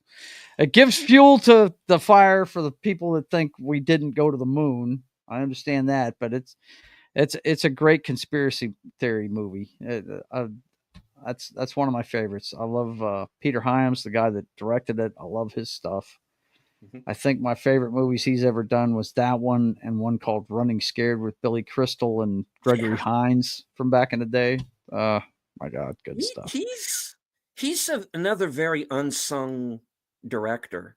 Yeah, But I always have fun with his movies. And everybody always says his movies are crap. I go, no, they are not. You go back no, and watch them no. again, man. You know. Um, Sometimes I was actually in one of his movies. One of the things happened when Katrina blew through New Orleans. mhm. A lot of the movie production moved up here. The first guy that led the charge was Kevin Costner. I think he still has a house on Cross Lake up here. He made Mr. Brooks up here. He made The Guardian up here. And I say up here, if you guys don't know, I'm in the Shreveport Bossier area. in the northwestern part of Louisiana. I'm only like 20 minutes from the Texas border, right down I-20 from Dallas. Okay. So, freaking, they started making all these movies up here, and my wife was an extra in a lot of them. You know what I mean? Mm-hmm. And she found out about one that Peter Hyams was doing, and this is well after his heyday. His heyday, guys, was in the 70s and 80s. Okay, that's when he made a lot of movies. But this was right around the turn of the century, I guess maybe around 2005. It was a movie called Beyond a Reasonable Doubt. I think it was a remake. It starred Michael Douglas, and my wife knew I was a huge Michael Douglas fan. I'll watch anything the guy does. I think he's great. Big fan. And she asked me if I wanted to be in the movie. And I said, well, yeah, of course, you know. And so I got the time off from work, and I went and did this. And since I was going to be in the same AO as him, I draw portraits. I did a portrait of him and Catherine Zeta-Jones, and I wasn't done with the Catherine Zeta-Jones part when I was up there. And I drew, I was working on it, and the assistant director, one of the ADs, is what they call them, came over and saw me, and he said, can we talk to you for a second? I was like, yeah. He said, look, would you like to be a featured extra? We've got people that are our courtroom artists, but you've got everything you need, and you know, you can actually do the drawing. And I said, well, yeah, I can do the drawing. I had pastels with me and everything. And so I ended up being a featured extra. One of the few times I made more money than my wife, because she was a registered nurse at the time. She was making a ton of bread. And I made $10 an hour instead of $7, right? I mean, you don't get paid shit for being an extra in a movie. But you can actually see me in that movie when Jesse Metcalfe, it was supposed to be a vehicle to make Jesse Metcalfe a star. And this guy, the movie didn't do well. Okay. No. But when he's walking in the courtroom one time, you can see me right there. I'm right there in the front row. And yeah, I actually got to be in one of his movies and meet him. And I gave Michael Douglas that picture as a gift. And my wife saw him take it to his trailer later on. He didn't throw it away. He had it and took it to his trailer with him. And so Michael Douglas has got one of my pieces of artwork. So there you go. Nice. But yeah, I love Peter Hyams stuff. He's a really good action director. Really is. Indeed. Good stuff. All right. Good night, Tim. He's got to go recharge. So take care, brother. Take it easy. Mm-hmm. All right. Yeah. Yeah, I wound up in a movie myself in 1988. I'm in a movie called Charlie Wiedemeyer. No, I'm in a movie called Quiet Victory: The Charlie Wiedemeyer Story. And it ran on CBS in 1988. And they filmed part of it in my hometown. And the school that they use in the film is mine. Mm-hmm. So I'm an extra in that. I'm in like 7 seconds of it. The camera passes by me twice. I'm all the way in the back. You know, I'm like yay big on the screen. You can barely tell it's me, but I know it's me because I remember where I was standing. Right. And it's also the point in the movie where the bulk of the actors from that film are in that scene. No, wow. So cool. It's like I got to meet almost everybody. That's cool. Yeah, and it's good. Pam Dauber, huh? Wow. Pam Dauber, Michael Nouri, Reginald VelJohnson. The dad from The Wonder Years is in it. Stephen Dorff is in it. That's how I got to meet him. Actually got to talk to him for a while. He was just like a TV kid, you know. Just kind of. I was fixing to say he must have been really young when he was really young. Yeah, yeah. He wasn't much older than I was. Might have been the same age. I don't remember. Anyway, we talked about Heathers before. Bess Myers in that movie as well. So yeah, it's on Amazon. You can find it. You can see it. Peter Berg is in it. As an actor before he turned to directing. Yeah, it's a really good cast. It's fun to It's work not a bad movie. Yeah. in a movie. It really is. It's really neat. I you know, I didn't really get to talk to Michael Douglas. I didn't get to talk to the only one I got to talk to was Jesse Metcalf because he Mhm. passed me. I was sitting right where he walked in the courtroom all the time. He was always asking me stuff about just to he'd ask me what Peter Hyams film I dug and stuff like that, and he seemed like a nice enough kid. The only thing, his big claim to fame was he played a gardener that one of the chicks was banging on Desperate Housewives. Yeah. That nighttime soap that used to be on Sundays on ABC, but he never made it. But it's fun to do that. I mean, I'm sure you can speak to that too. It's fun to Oh, see yeah. how they do it. Yeah. Um, what struck me was we're in a courtroom, which I've been in one before there in Benton. It's north of Bossier, where I live, and they were filming on the second floor, and they had these sun guns, these huge lights. Look, the sun is coming into this window anyway. No, that wasn't enough light for them. They had these huge lights up on friggin' cranes. I guess they did that just in case it rained or something. But man, they had so much light flooding in that room, dude. It was crazy. It was crazy how much light was coming in there. It was nuts. But it's just so neat to see how they do those things, you know? Mhm. Yep. And you're also in a situation where you're never going to know who is going to show up Yeah. either. Because Yeah. the other really cool thing is, of course, Pam Dauber is married to Mark Harmon, Mhm. and he Mhm. showed up on set when we were doing the Wow. scene in the gymnasium, which is the scene where you can actually see me. I'm probably in a couple of other parts of the movie too, but that's Mhm. the one where I can pick myself out in the crowd. Um, Mhm. so he was there on set when we did the gymnasium scene, and that was really cool getting a chance to talk to him. Um, he was off doing this documentary about stuntmen that I think wound up on ABC, Mhm. and he had finished that and came there to visit the set because hey, he wants to see his wife. Right. And if you want to see what that kind the magnet you want to that is like the definition of magnetism. It's like watching those two across the room from one another Mhm. and picking each other out of the crowd. And I went, Yeah. oh, They're into each that's other. how You that can tell it. works. Yeah. You Mhm. That's know? it. I've Yeah. been doing it wrong. So, yeah, and you also want to know what it's also like to be completely ignored by women. Do not be in the same room with Mark Harmon Right? because you're just going to. Yeah. Yeah. The fuck just Absolutely. happened? You don't exist. You, You don't exist, you no pal. longer exist. Right? Yeah. It's a fact. No doubt. um. So yeah, that was fun, and he had just done the movie where he played Ted Bundy, Really? Okay. which was at that point, and he's played a couple of villains since, but that was at that point in time kind of out of the norm for Mhm. him. That was way against type Yeah, yeah, he didn't become the tough guy till later on, later on. when he Yeah, started doing and then what's it called? CSI, is that the name of it? No. NCIS. Yeah, Yeah, NCIS, that's it, yeah. I knew it yeah, was one of those investigative shows. Yeah. yeah.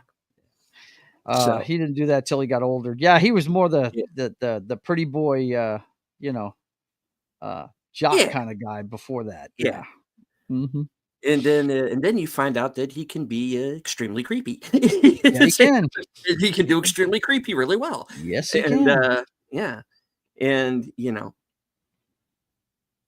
so I got One to of the talk to him a little bit about that. that he's one of the most underrated actors I've ever seen. Oh, I He agree. really Yeah, is. Everything I've seen him in, I've liked. But yeah. he's another guy that picks and chooses what he does. He did a lot of television. Mhm. He did some Hollywood movies, but you know, his forte was mostly television. But man, I love. My wife's a huge NCIS fan, and mostly because of him. When he quit being on it, she quit watching it. You know what I mean? So Well, yeah, I pretty much did too. Yeah, yeah. but yeah, but because I have a thing that if you write the star out or you kill him off, the show is over. So why are you continuing to go for 10 more seasons?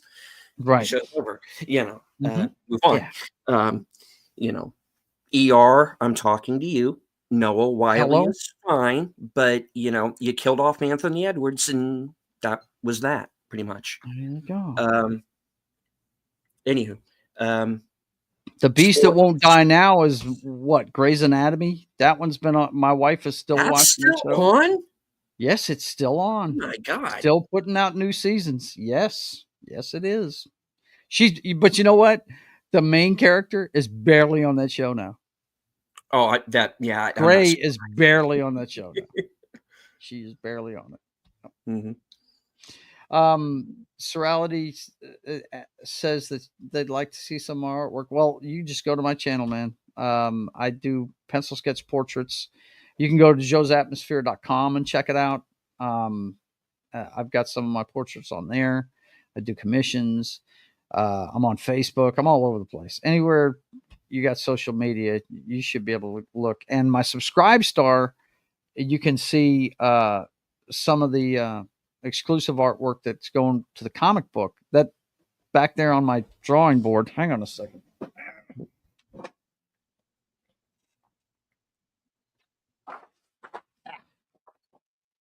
That is my comic book character I'm working on right now, the Privateer. It's he's America's Pirate Patriot, and that's the Royal Fox. They're both modeled after me and my wife. You see me draw that every Friday. So, yeah, there's places to see it, man.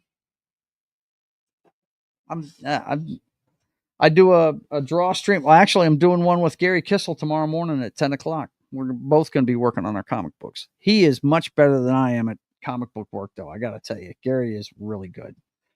Of course, he's a pro though. He's worked in comics for a long time. So, but yeah, he's trying to get one out. Thank you. I appreciate it, man. But yeah, Mark Harmon is one of those underrated guys. I mean, we could go on and on for hours about actors we like that not a lot of people pay attention to. I mean, like I said, Douglas. Everybody knows who that guy is. I mean, I remember when he won his first Academy Award as a producer for One Flew Over the Cuckoo's Nest. Yeah.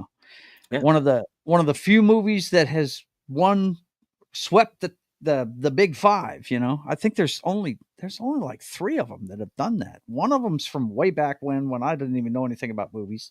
Mm-hmm. But the 2 in my lifetime that have done that are One Flew Over the Cuckoo's Nest, which to this day I love, and the other one is Silence of the Lambs. Mm-hmm. Yep. It Happened One Night was the other one that was from the 30s. Yeah, I think it is. Yeah, that's the one from back in the day that I wouldn't even know what that's about. Many have come close. I'm trying to think if there have been any more since that have won since Silence that have won 5. None of them have. No, swept the big 5. Now, folks, when I say there are a few that come close. Yeah, I'm talking director, best picture, best director, best screenplay, whether it be adapted or original. Best actor and best actress. Those 5. That's the big 5, and it's very rare, very rare. But the movies that we've said that did it, I think they deserved it. One Flew Over the Cuckoo's Nest. I think that they used to call my wife Nurse Ratched at work because she was such a tough guy on people. You know what I mean? Mm-hmm. And you say Nurse Ratched today, most people still know who that is. Because of that movie. She was such an evil woman. But when you really think about it, she wasn't evil. She was just she was stern. She wasn't going to let them get away with bullshit. I work in the rehab industry now, and I kind of understand her a little bit better now. You know what I mean? So, you got to have rules in that environment, But she does still come off a little bit evil. She does. She's smiling too much when she gives the bad news, isn't she? Yeah, Louise Fletcher in that movie. She's a great actress, by the way. Yeah. Really good. But Jack steals every scene he's in that movie. My God, he's so great. Really good. Yeah, you want to see a fun moment at an awards show, and you can find this here on YouTube, is when he wins the BAFTA for, I think, Chinatown. Really? And he's on the set of Cuckoo's Nest. So he has all of the guys behind, all of them, DeVito, Christopher Lloyd, everybody, kind of in character behind him as he's trying to thank everybody. It's really funny. Yeah. Oh my God, I bet. I'll have to look that up. And you notice the names he's saying, guys. DeVito, Christopher Lloyd. We didn't know who these people were. No. But because of their performances in that movie, they got jobs all over the place in Hollywood because they were so good in that movie. It's something special. That movie's really, really good. It's got a sad ending to it, but I highly recommend that movie to this day. I love that movie. And Silence of the Lambs, what can you say about that one? It's I mess with my wife all the time because she won't watch horror movies. I'm like, well, one of your favorite movies, because she loves Silence. Now this woman will not watch Freddy, Jason, or Michael Myers, right? She won't watch the slasher stuff, but she loves her some Hannibal Lecter. She loves to watch Hannibal Lecter slice off somebody's brain while they're still talking to them and eat it, fry it up and eat it. And I mess with her all the time. I say, one of your favorite movies is the first horror movie to ever win Best Picture, right? You do know that, right? She's like, it's not a horror movie. It's a thriller. I'm like, look, it's about a cannibal serial killer. Okay. Mm-hmm. It's a horror movie. I mess with her like that all the time. It's the elevated horror. Yes. Okay. And good night to Sorality, or probably closer good morning for him. So take care. All right, buddy boy. Take care of yourself. It's good to meet you. Right. And you see, the problem with me in horror movies is that they don't scare me. Yeah. You got to get really hardcore to get to me, which is why I pretty much can count on one hand, the number of movies that actually truly scared me in any way. And this is one I've probably brought ad nauseum at this point on my channel. The last one that really got me is this movie called The Poughkeepsie Tapes. Poughkeepsie Tapes.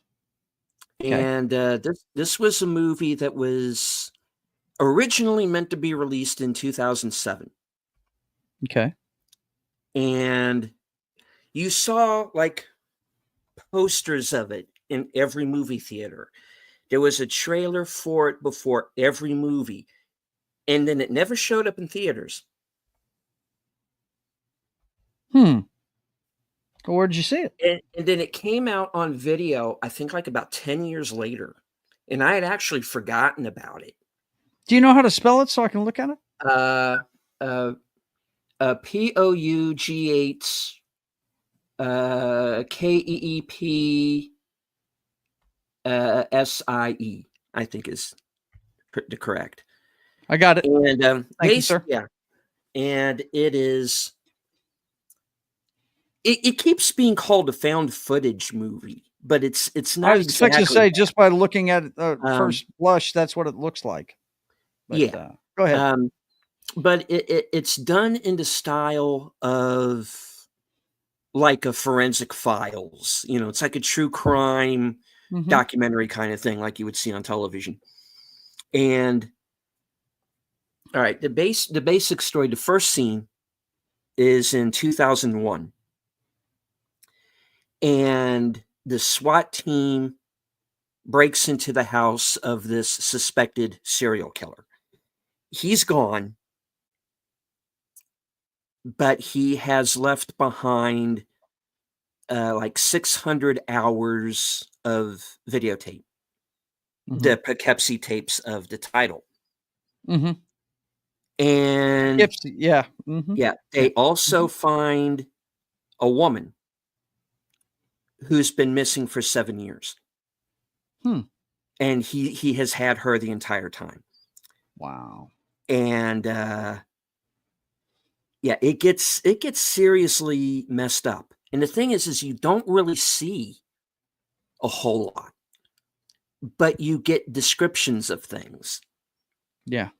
And that's what makes your mind, going to, you're basically in the mind of this killer trying to figure him out for an hour and a half. And it's pretty messed up. It's the last one that really got me. And when I first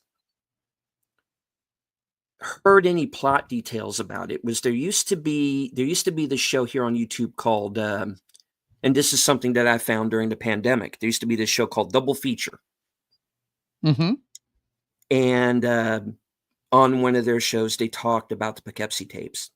And they go beat it was pretty much a spoiler show. They go beat by beat through the whole plot of the film. Right, yeah. So by the time I actually got a chance to see it, which was again here on YouTube, and that was a version that was edited down by about 20 minutes. So there are certain plot points that are not in there. So this is a movie that is cut down by 20 minutes, where I knew beat by beat what was going to happen. The sound is off.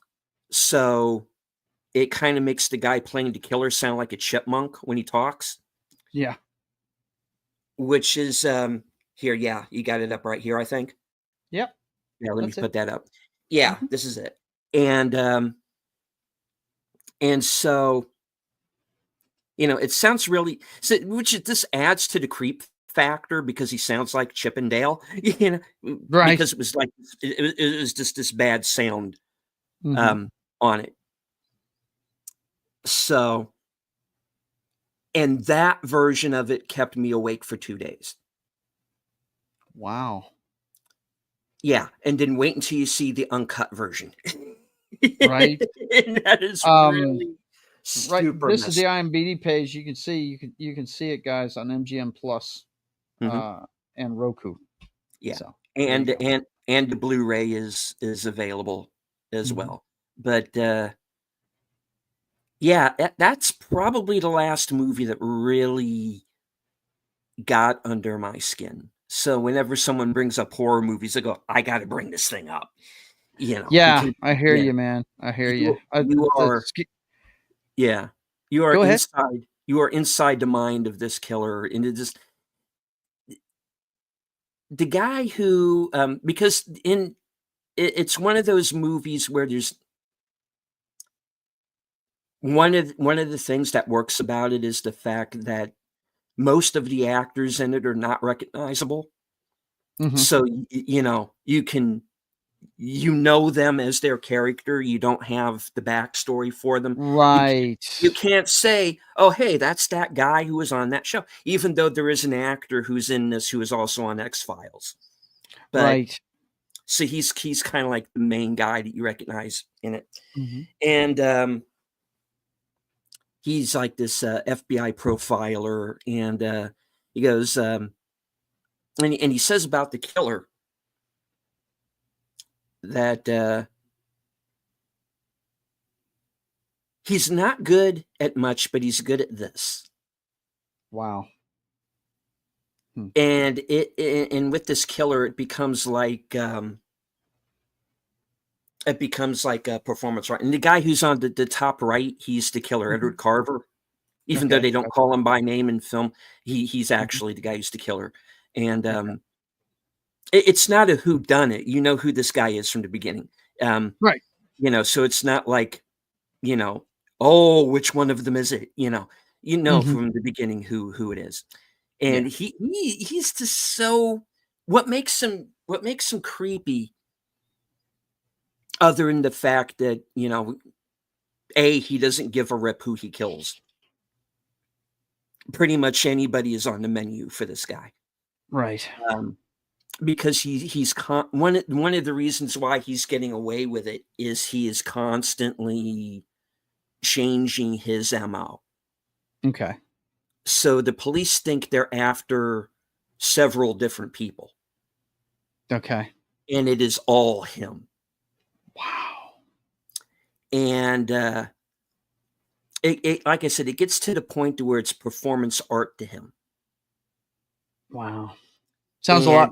Sounds a lot like yeah, what's that? The precursor to Silence of the Lambs. It was Manhunter. The first time Michael Mann made that movie, and Red Dragon was the movie that they made with Ed Norton in it.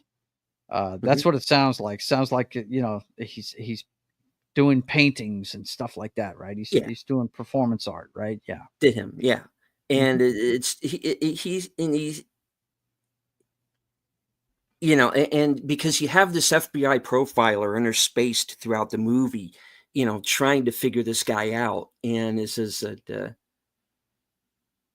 they ask him, well, why do you think he's doing it? He says, because he just decided for whatever reason one day that he wanted to do something horrible, Yeah.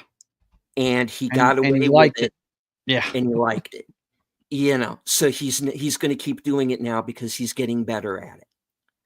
Hmm. You know, Yeah. and then and I don't want to give too much of it away for anybody who hasn't seen it. You get to the other kind of familiar actor in the film, who's Stacey Soboski, plays a character named Cheryl Dempsey, and she's the girl that he keeps, and she's the one that the SWAT team finds. Mhm. And she actually married the director after this, which is kind of weird. Wow. But Okay. okay, after this movie, it's I kind of got like Camille Keaton and Mir Zarchi after I Spit on Your Grave vibes Right. afterwards. You're like you married after this thing? Okay. Okay. If this is what you want to roll with here, buddy. Yay! Okay. Right. Psychopath #1, yay. Yeah. Right. So let your freak flag fly on that one, lady, okay? And Right. so yeah, but when they get to the whole sequence of what happens with her, that's when it just gets okay, this is just sick. you Mhm. know. Yeah. And because the thing that gets to me about it is this isn't Michael Myers, this isn't Jason, they're not deadites, It's a next door neighbor. it's this guy could be anybody, and as they say at the end of Mhm. the movie, he could be the guy next to you in the theater right now. Like, "Oh, Yep. great, thank you," Thank you. I've Yeah, got that. um, Yeah.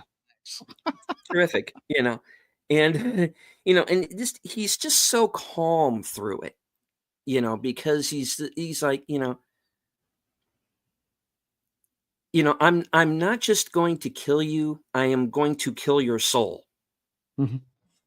And Yeah. even after you're dead, I'm not done with you. Yep.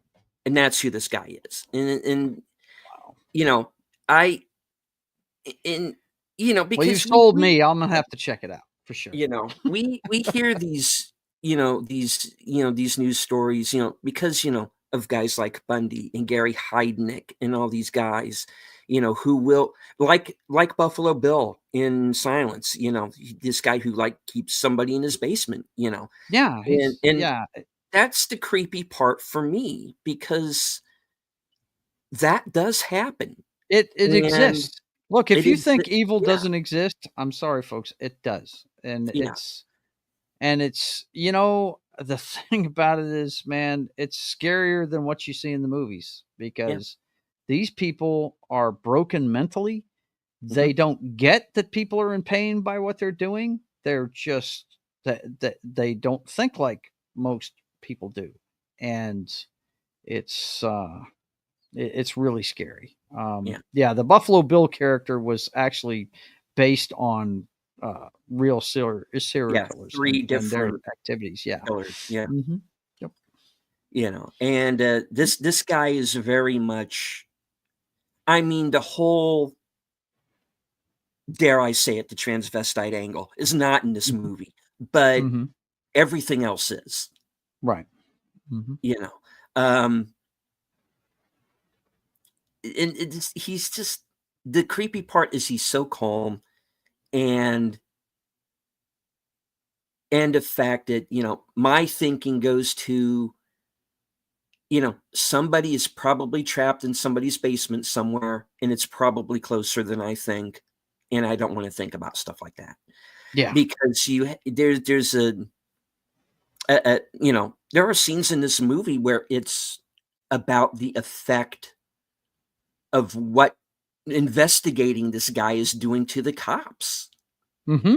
who are investigating, which is another interesting angle, um, because one guy starts to think, what am I doing at home? You know, eating macaroni and cheese, knowing this guy is out there. Knowing this guy is out here, how come I'm not You know, spending every waking moment? Yeah, yeah. that's one thing I thought was interesting in Red Dragon. You Mhm. got that perspective from Ed Norton's character.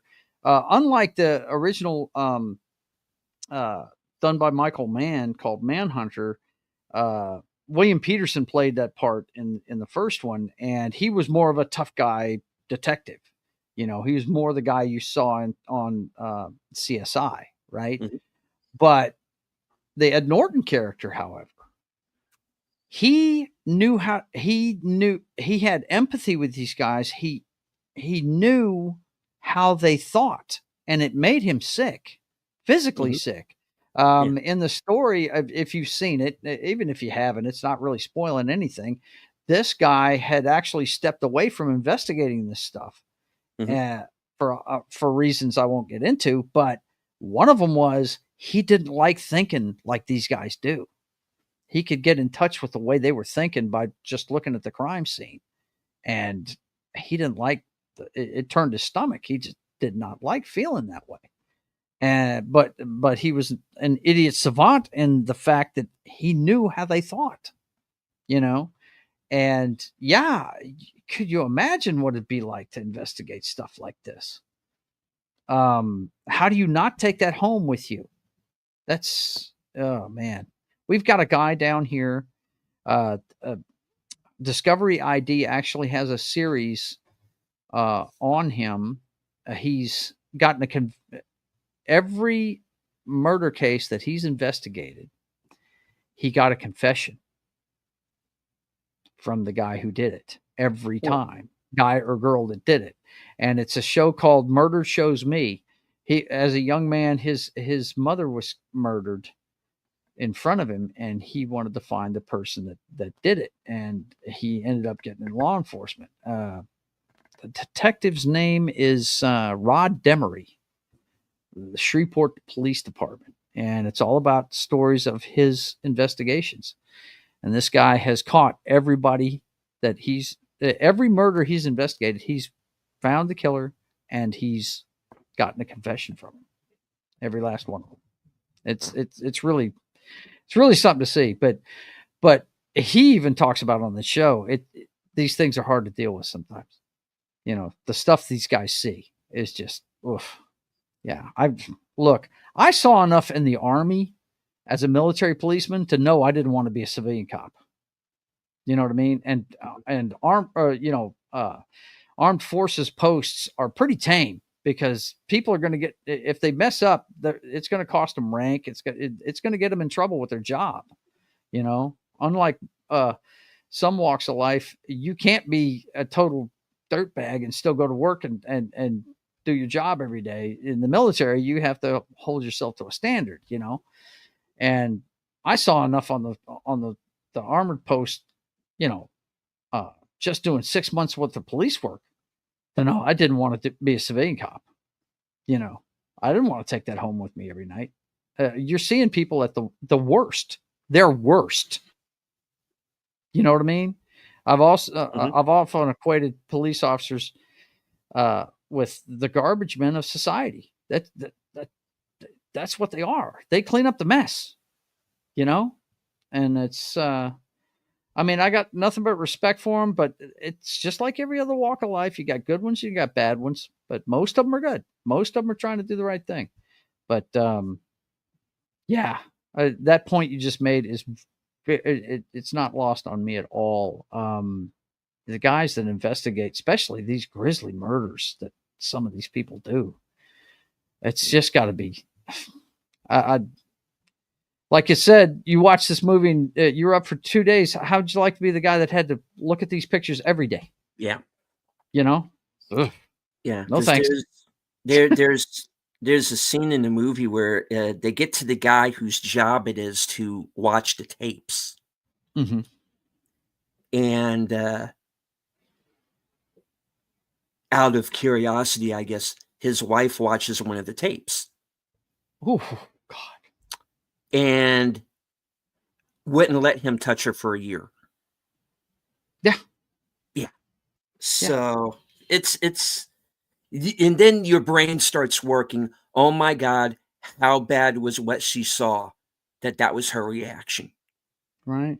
You know, and then your mind just starts to race, and then that's when you get into Scaresville, because then you start to, you know, okay, how twisted is your own mind trying to think of, oh my God, how bad could that have been? Mm-hmm. You know, and it's intense stuff. And that, like I said, it got me. And it's very rare that any movie gets me on that level. And it's like, it's one of those movies where I want to recommend it, but I can't. Because I know it's just, it's so bleak. Mm-hmm. You know, and like I said, everybody is fair game. Mm-hmm. So think about what that means as well. And that is in there. And it's yeah, so it's scary stuff, because the guy's just like, you know, it's not personal. I'm just going to kill you, you know. Yeah. Tuesday. You know, I'm going to rip you to shreds, you know, eventually, you know. Mm-hmm. Some other When I'm stuff. done playing with you. Maybe. I'm not, when I'm done, you know. Mm-hmm. And, you know, I got an 8 like o'clock. I said, they don't think like we do. They don't. They have no empathy for another human being. And this guy has none. Yeah. And yeah. So you know, Jason, Freddy, Michael Myers, this guy. Look, man, the first time I saw Friday the 13th, we'd heard so much about this movie. And a friend of mine was spending the night, and we turned it on. It was on HBO one night when we were kids. And we turned it on, and we just laughed our asses off the whole movie. It didn't scare us at all, you know. I get what you're saying. The scaredest I've ever been made by a movie was The Exorcist, but I think that has a lot to do with the age I was. Mm-hmm. I was like 8 years old when I saw that movie, and I saw it on HBO. And I had to walk my little brother home in the dark 2 blocks, and he was 6, and I had to walk him home in the dark, and it scared the shit out of me. I was like, the devil's coming to get me, you know. Well, my thing with The Exorcist is the first time I saw it was on TNT. Really? So everything's edited out. Yeah, it is. Everything. If you see the actual movie the first time, it's rough. And it was like, how is this scary? Nothing is happening. The only thing that was in it was her head spins around. Everything else. You know, what's scary about that movie is what happens to Reagan. That's what's scary about it, you know. But it's like I thought it was a great flick. When I watched it as an adult, I was like, yeah, this is a fantastic movie.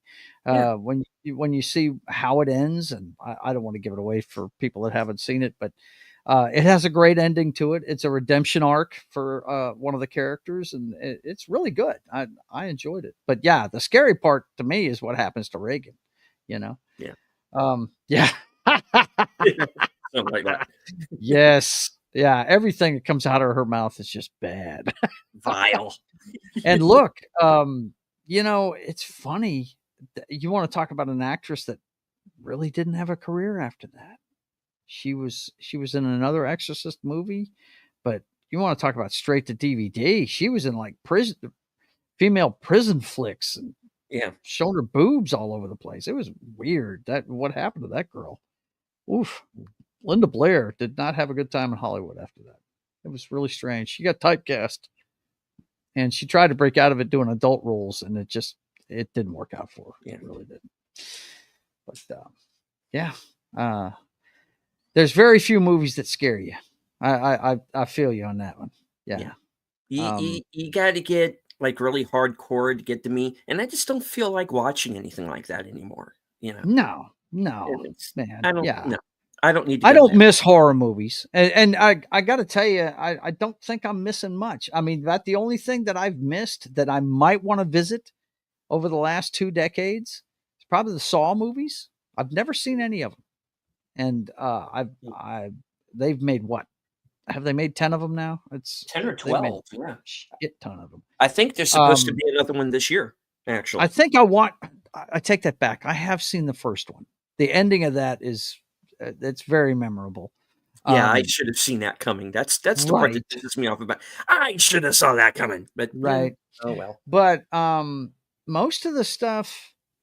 Right after the turn of the century was a bunch of remakes of Japanese movies, and it's all jump scare stuff. It's not really scary, The Grudge and The Ring and all that stuff.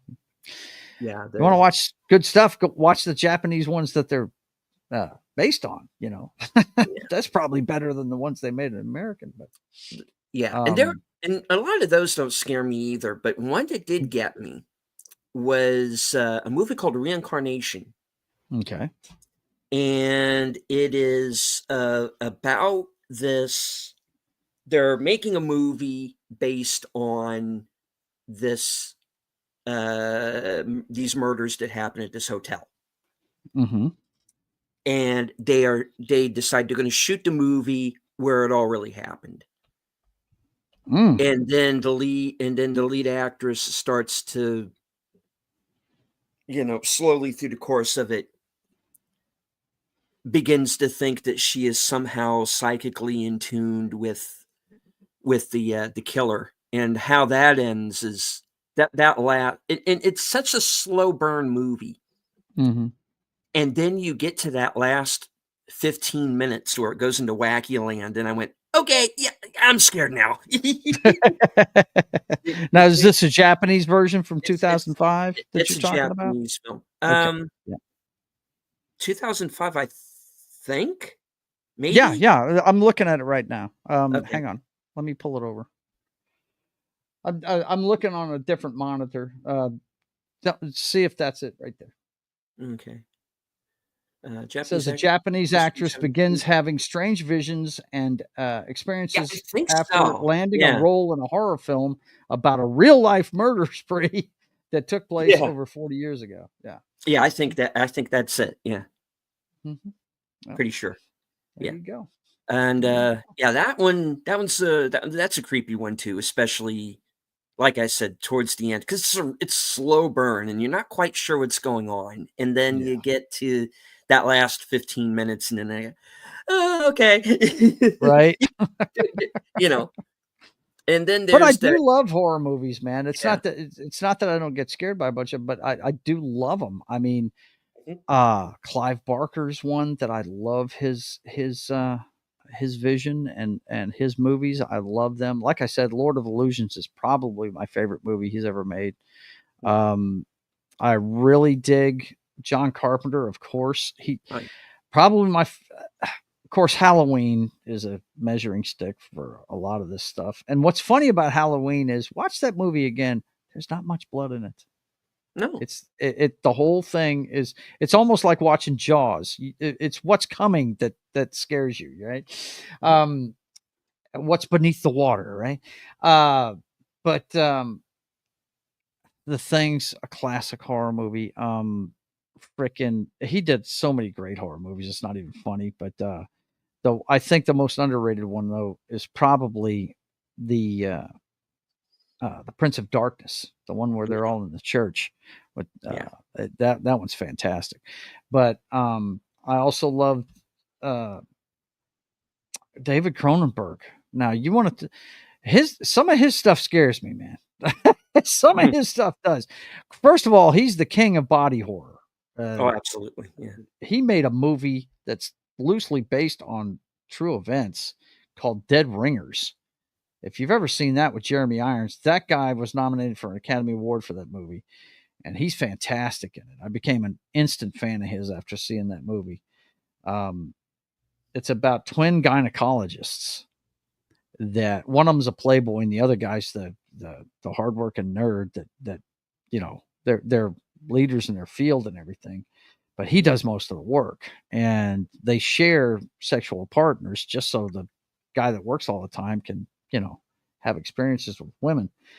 But it has to do with drug addiction, and he does such a great job of showing, you can tell the difference between the brothers at the beginning of the movie, and by the end of it they're the same person because they're hooked on drugs and they're acting the same way.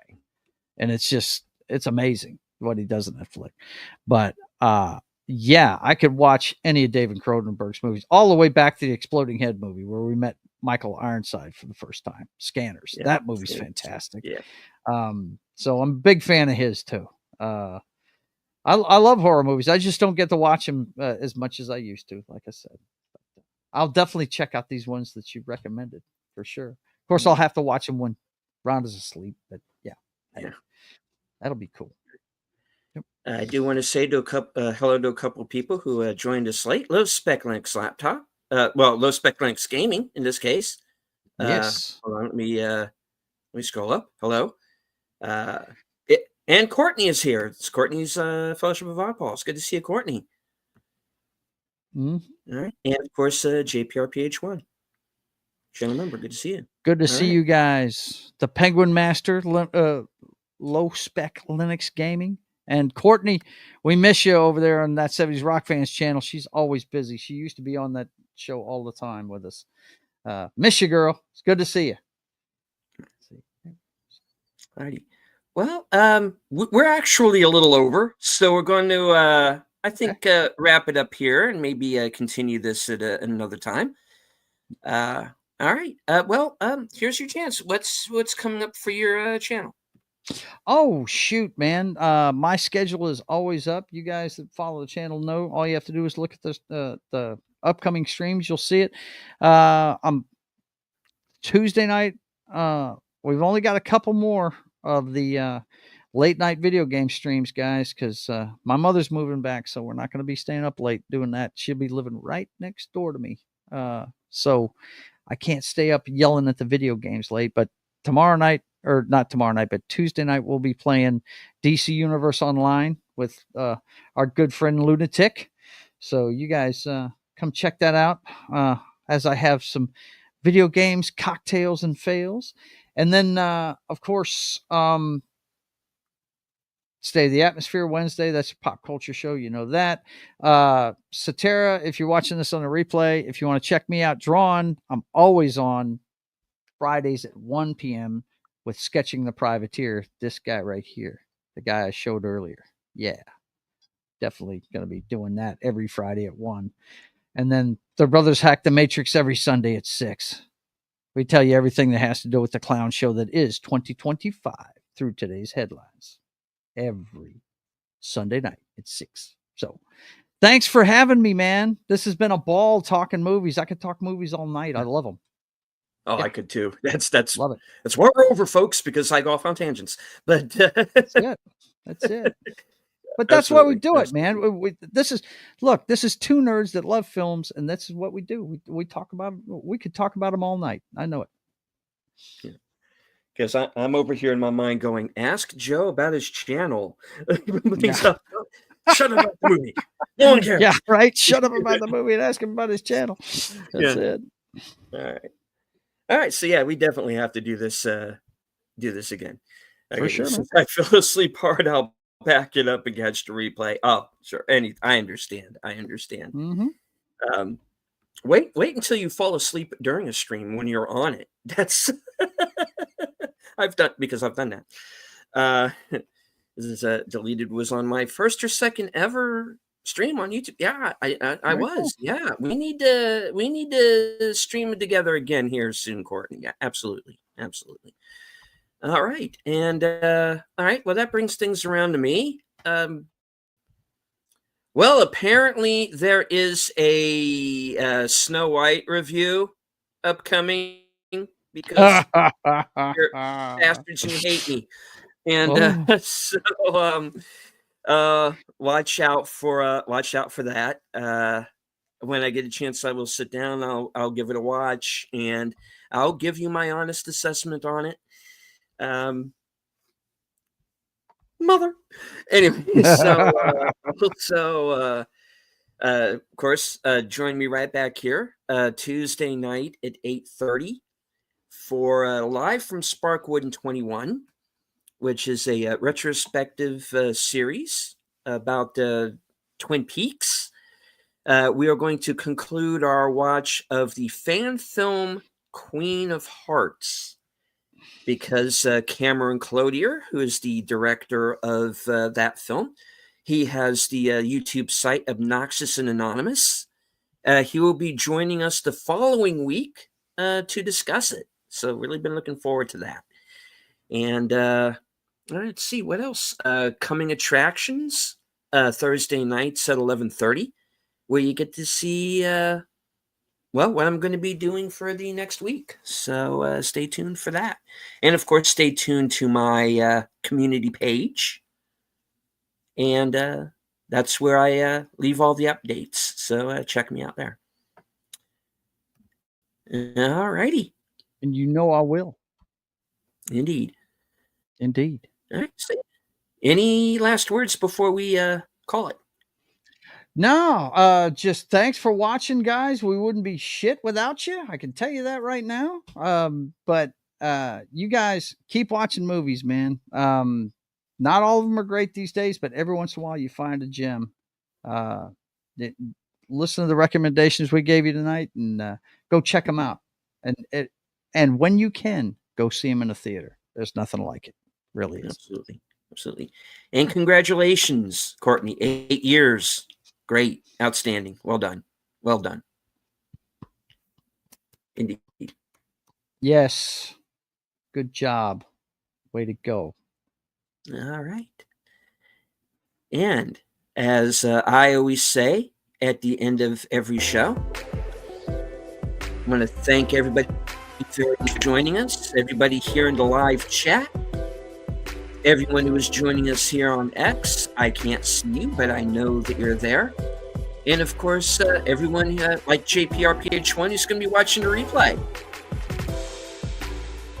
from HQ and all points north, south, east, west, and beyond. Good night. Take care. Stay strong. Be safe and healthy. Watch the Poughkeepsie tapes in the afternoon with all the lights on, because this is how we win.